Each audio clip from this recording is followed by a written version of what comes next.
네, 여러분 안녕하세요. 영광입니다.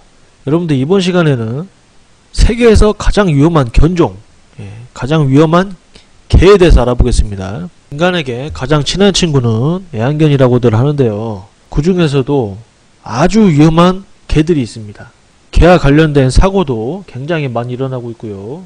특정 견종은 싸움을 위해 혹은 공격을 위해 개량되어 왔다는 것도 엄연한 사실이고요. 먼저 보실 견종은 알래스칸 말라뮤트입니다. 썰매견으로 잘 알려진 개죠. 시베리안 허스키와 비슷하게 생겨서 착각하는 사람들이 가끔 있지만 허스키는 중형견이고요. 말라뮤트는 대형견에 속합니다. 허스키가 늑대를 연상시키는 날카로운 인상이라면은 말라뮤트는 둥글둥글하고 육중한 편이죠. 썰매를 끌기 위해서 개량을 했기 때문에 남다른 몸집과 근력을 자랑합니다. 충성스럽고 활동적인 성격을 가지고 있습니다. 다만 장난감을 좋아하는 성격 때문에 악마견 이상으로 말썽을 일으킨 경우가 많다고 해요.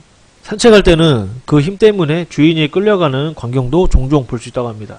갑자기 속도를 내는 바람에 주인의 팔이 탈골되는 경우도 생긴다고 해요. 말라뮤트의 위험성은 그 힘과 장난기에서 발생한다고 해요. 평소엔 사람을 좋아하고 충성스러운 성격이지만 충분한 운동을 시키지 못할 경우에는 정말 무섭게 변할 수가 있다고 합니다. 자, 다음 견종은요, 시베리안 허스키입니다. 말라뮤트처럼 썰매를 끄는 개로 잘 알려져 있지만 현재는 썰매견으로 선호되는 편은 아니래요. 허스키의 매력 포인트 중 하나인 사기눈은 일종의 알비노로서 생물학적인 관점에서는 결합을 지니고 있다고 해요. 백내장이나 녹내장 등 눈 관련 질병이 발생하기 쉽다고 합니다. 장기간 햇빛을 쬐 때는 눈이 멀 가능성도 있대요. 주로 사람을 잘 따르고 성격이 온화하긴 하지만 허스키는 가장 위험한 견종으로 분류된다고 합니다.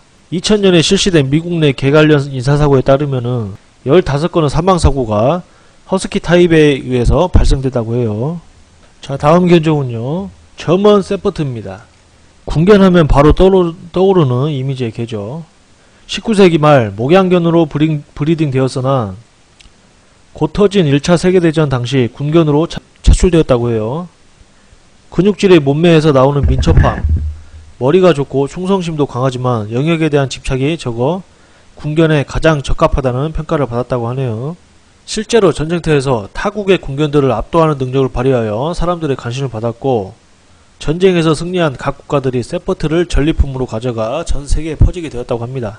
험악해 보이는 인상과 달리 성격 좋은 편이라 소형견이나 고양이들과도 잘 놀아주곤 한대요. 그러나 제대로 복종훈련을 받지 않거나 성격에 문제가 생기는 경우 군견에 적합한 민첩함과 파괴력은 사람을 향할 수 있다고 합니다. 자, 다음 보실 견종은 로트와일러입니다. 독일 원산의 견종이고 체구는 58에서 69cm, 체중은 40에서 50kg로 색상은 도베르만과 비슷하지만 전체적으로 체구가 더 크고 단단하다고 합니다. 다부지고 탄탄한 체격에 큰 골격, 굵은 뼈대를 지니고 있고 겉보기에는 4가지 근육이라는 인상이지만 대단히 명석하여 훈련을 받아들이는 속도가 매우 빠르다고 해요. 로마 제국 시절 병사들이 기르던 마스티프 종이 시초라고 하고 경비견으로 이름을 떨쳐왔다고 합니다. 영역의식과 보호본능이 매우 강하고 자신을 주인이나 보호대상으로 생각하는 개체에 대해서는 매우 부드러운 성격을 보이지만 어린이나 새끼 동물들에게도 매우 친절한 모습을 보인다고 해요. 그러나 그런 보호본능은 침입자에게는 정반대로 작용이 된다고 합니다.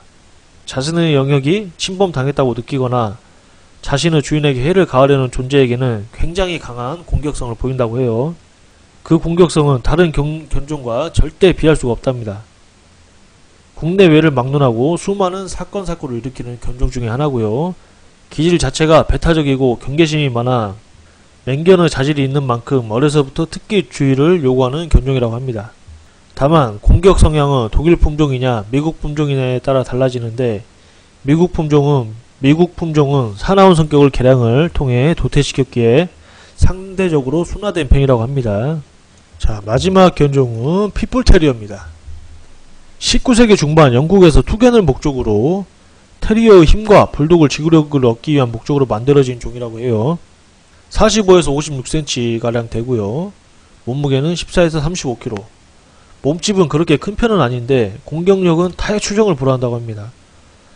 개와 개의 싸움을 넘어 황소와 곰을 상대하기 위한 목적으로 교배되었기에 살상력과 공격성은 개 중에 최강이라고 합니다. 투견이 없어진 지금에 와서도 그 본성은 변하지 않아서 아이를 공격해서 죽이거나 주인 외의 대상을 공격하거나 다른 개나 가축을 물어죽이는 일이 빈번하다고 해요. 캘리포니아에서 발생한 인간에 대한 개의 공격 사례 중 80% 이상이 핏불에 의한 공격이랍니다. 애초에 살상을 목적으로 만들어진 종이기에 정말 위험하다고 해요. 공격 사례 중에는 친근하게 얼굴을 핥는 듯한 자세를 취하다 그대로 얼굴을 물어 뜯어버리거나 어떤 공격 징후도 없다 갑작스레 공격해 들어오는 경우가 많대요. 물론 핏불도 애정을 가지고 교육해주면 애교도 잘 부리고 주인에 대한 충성심이 높기에 구조견, 경찰견, 수색견으로도 손색이 없고 심지어는 치료견으로도 훌륭한 활약을 보이고 있다고 합니다. 하지만 일정 수준 이상의 훈련과 주인의 철저한 통제는 아무리 강조해도 지나치지 않을 정도로 굉장히 위험한 견 중에 하나라고 해요. 자, 그러면은 이 핏불테리어가 얼마나 위험한지 이 핏불테리어에 의해 공격당한 사람들의 사례를 한번 보도록 하겠습니다. 자, 이 꼬마아이는 핏불테리어의 공격에 의해 사망을 한 아이인데요. 입 주변을 그대로 전체 도려내듯이 그대로 뜯긴 모습입니다. 너무 잔인해서 모자이크 처리했고요. 자, 다음 사례 보겠습니다. 자, 이분도 마찬가지로 얼굴 부분과 목 부분을 심하게 공격당한 상태고요. 핏불은 본능적으로 머리와 얼굴 부분을 공격한다고 합니다. 자, 다음 사례 보겠습니다. 이 여성분은요, 길을 걷다가 핏불테리어에 갑자기 공격을 당해 볼이 뜯기는 그런 상처를 입었습니다. 별 반응을 안 보였는데도 핏불이 저렇게 먼저 공격할 만큼 굉장히 공격 성향이 강하다고 해요. 우리나라에서도 그런 사례가 있었죠. 이웃집 개가 핏불이 달려들어가지고 전기톱으로 그 핏불을 살해하는 그런 그 처참한 사건이 있었는데, 이런 사례들을 보면요, 핏불을 그렇게 꼭 잔인하게 죽였어야 됐나 그런 생각을 가지시는 분들도 계시겠지만, 이런 사례들을 보면요, 진짜 왜 그렇게 했을지 그분의 심정이 조금은 이해가 가는 그런 사례인 것 같습니다. 자, 이상 세계에서 가장 위험한 견종에 대해서 알아봤고요. 다음 시간에 더 새로운 주제로 찾아뵙도록 하겠습니다.